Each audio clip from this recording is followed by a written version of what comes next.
नमस्कार साथियों, आप जुड़े हैं सत्य क्रांति के साथ और मेरे पीछे आप जो तस्वीरें देख रहे हैं, हम खड़े हैं इस समय करनाल के सेक्टर 12 डीसी ऑफिस की आपको तस्वीरें दिखा रही है सत्य क्रांति लाइव के माध्यम से।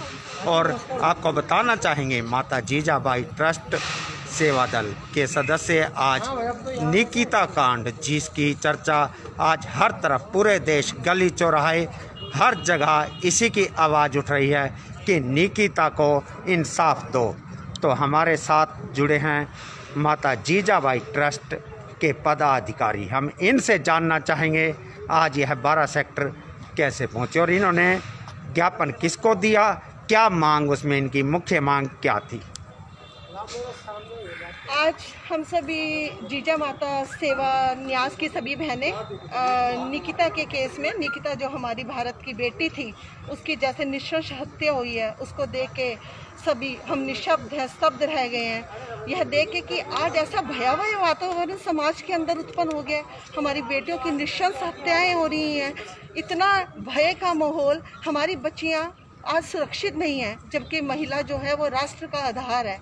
अगर इसी तरह से महिलाएं सुरक्षित नहीं होंगी, हमारी बेटियां सुरक्षित नहीं होंगी, तो हम कैसे आत्मनिर्भर बन सकते हैं और भारत कैसे विश्व गुरु बन सकता है।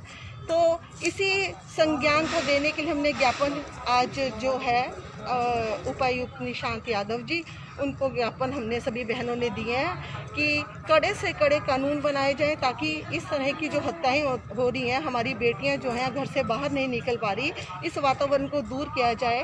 फास्ट ट्रैक कोर्ट द्वारा जल्दी से जल्दी ऐसे मामलों में तुरंत सुनवाई हो और तुरंत फैसले हो।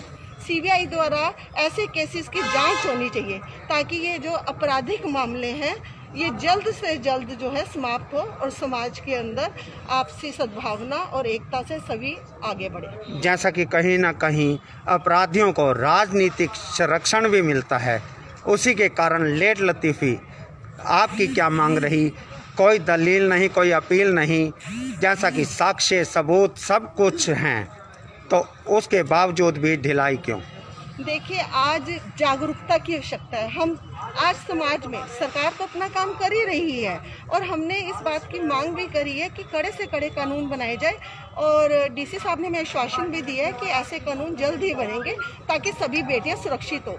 बेटियां सबकी साझली है। हम कब जागते हैं, समाज में सतर्कता कब आती है? हम सोचते हैं कि अभी बेटी किसी की गई है, जब तक मेरी पैदा करी मेरी बेटी के ऊपर आंच नहीं आती तब तक मैं खड़ी नहीं होंगी। लेकिन सभी की बेटियां एक जैसी हैं, समान है सबकी बेटियां। हमें उनके लिए न्याय देना चाहिए, न्याय की गुहार लगानी चाहिए, हमें समाज में उनके लिए खड़ा होना चाहिए। और खाली सरकार ही नहीं, आज समाज में जागरूकता की जरूरत है, परिवारों में जागरूकता की जरूरत है, मैं और मेरा परिवार। जबकि हमें देखना चाहिए समाज में क्या चल रहा है हमारे आसपास, हमें उसका विरोध करना चाहिए। सिर्फ मैं और मेरे परिवार का ना सोचकर समाज और राष्ट्रीय सोच के साथ अगर हम आगे बढ़े तो ऐसे जघन्य अपराध कभी भी नहीं होंगे। तो कहीं ना कहीं अगर कहा जाए तो बेटियों को समझाने की बजाय, बेटियों पर पाबंदिश लगाने की बजाय बेटों को समझाना आज समाज के लिए बहुत ज़्यादा ज़रूरी है। हाँ जी, बेटियां हो चाहे बेटा, देखो जिस सबसे बड़ी बात है संस्कारों की। माँ की कोख से ही बेटी जन्म लेती है, माँ की कोख से ही बेटा। आज माँ का दायित्व बनता है, परिवार का दायित्व बनता है कि वो अपने बच्चों को ऐसे संस्कार दे, जैसे वो अपने परिवार में अपनी बहन की इज्जत करता है, वैसे ही पर नारी को माँ के रूप में, बेटी के रूप में, बहन के रूप में उनका आदर या सम्मान करे। इसका दायित्व हमारे ऊपर है, सरकार पे नहीं, कि वो संस्कार परिवारों से जाने हैं। परिवार अगर सुदृढ़ होगा तो समाज सुदृढ़ होएगा, और अगर समाज सुदृढ़ बनता है तो राष्ट्र सुदृढ़ बनता है। कहीं ना कहीं माता पिता का दायित्व है कि वह संस्कार बच्चों को दे। संस्कारों की ही तो हमारे साथ इसी कड़ी में एक छोटी सी बच्ची भी साथ आई हुई है, इसी एनजीओ की सदस्य है। इनसे हम जानना चाहेंगे इनकी क्या मुख्य मांग रही, क्या यह चाहते हैं सरकार से, न्यायालय से, इनकी क्या अपील है, क्या सज़ा मिलनी चाहिए। जी, यहाँ हम निकिता तोमर के लिए न्याय मांगने आए हैं, जो कि उनकी दिन दहाड़े हत्या कर दी गई। जब साक्ष्य सब सबूत सामने हैं तो हम यही चाहते हैं कि जो भी कल्प्रिट है, जिसने भी मारा है, उसके खिलाफ सख्त से सख्त कार्यवाही हो। और यहाँ सिर्फ एक इंसिडेंट की बात नहीं है, यहाँ बात है कि हम उसके रीज़न तक पहुँचे, क्या कारण है उसके पीछे, और उस कारण को हम जड़ से समाप्त करें। इस बात के इस चीज़ के लिए हम सख्त कानून की मांग करते हैं कि सरकार सख्त से सख्त कदम उठाए, एक एग्जाम्पल सेट करे, ताकि आइंदा किसी भी लड़की के साथ ऐसा ना हो और ऐसे अपराधियों को भय का माहौल बने उनके लिए, और वह ऐसा अपराध ना करें। तो कहीं ना कहीं अगर मैं बात करूं, कहीं ना कहीं लव जिहाद का मामला भी आज की नई अगर जनरेशन में कहा जाए तो लव जिहाद सबसे बुरी बीमारी एक पैदा हो रही है समाज में, जिसके कारण ऐसे मामले उत्पन्न होते हैं। जी देखिए, बात यहाँ पर है कि किसी भी लड़की को जब उसने मना किया है कि मुझे धर्म नहीं बदलना, तो उसकी ना को ना में लिया जाए और उसके डिसीजन को रिस्पेक्ट किया जाए। अगर एक लड़की ने मना कर दिया तो आप उसके डिसीजन को हटाकर सीधा मार नहीं सकते। यहाँ पर आप लॉ को भी अपने हाथ में ले रहे हैं और साथ ही साथ ये मॉरली भी गलत है। तो ऐसी घटनाएं जो आज देश भर में बढ़ती जा रही हैं, निकिता पहली नहीं है, निकिता हम चाहते हैं कि आखिरी हो।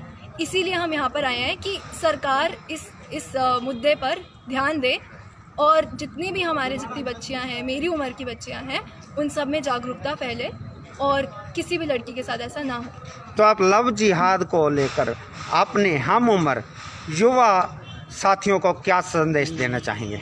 मैं ये संदेश देना चाहूँगी कि धर्म, अगर आप यदि प्यार भी करते हैं तो उसके लिए आपको धर्म परिवर्तन करने की आवश्यकता नहीं है। यदि आपको कोई कहता है धर्म परिवर्तन करने के लिए, तो आप मना कर सकते हैं, आपके पास ये फ्रीडम है, हम एक फ्री देश में रहते हैं। और अगर आप मना करेंगे तो कोई आपका कुछ नहीं बिगाड़ सकता। ये सरकार का कर्तव्य है कि वो इंश्योर करे कि सबके पास जिस धर्म को वो फॉलो करना चाहते हैं उसकी फ्रीडम रहे। और साथ ही साथ दुख हमें इस बात का है कि अगर निकिता के साथ ऐसा हुआ तो इस बारे में कोई बात नहीं कर रहा है, कोई इस मुद्दे को उठा नहीं रहा है, क्योंकि ये थोड़ा कंट्रोवर्शियल लगता है उनको। जबकि एक ऐसा मुद्दा है जो समाज में इतना प्रचलित है, इतना दिखता है हमें आसपास, फिर भी हम इसके बारे में बात नहीं कर रहे। फ्रांस में एक टीचर का कत्ल हो जाता है और पूरा का पूरा फ्रांस एक दिन में इकट्ठा हो जाता है, और हमारे देश में एक बेटी की जान की किसी को परवाह नहीं है। सबसे बड़ी दुख की बात तो ये है। ऐसा कोई पहला मामला नहीं है। अगर मैं बात करूं हाथरस कांड की, या ऐसे देश में कई आपराधिक मामले हो चुके हैं, कई बेटियां ऐसे ही अपराधियों की बलि चढ़ चुकी हैं। तो आपको तस्वीरें सत्य क्रांति न्यूज़ 24 के माध्यम से हम सीधा प्रसारण, लाइव के प्रसारण आपको तक पहुंचा रहे थे। आपसे निवेदन, पल पल की अपडेट के लिए जुड़े रहें सत्य क्रांति के साथ। लेडीजों को तो ऐसा धर्म भी नहीं है जी जो। तो यह थे माता जीजाबाई ट्रस्ट के पदाधिकारी जिन्होंने निकिता के लिए आज आवाज़ उठाई। जय हिंद, जय भारत। एक मिनट।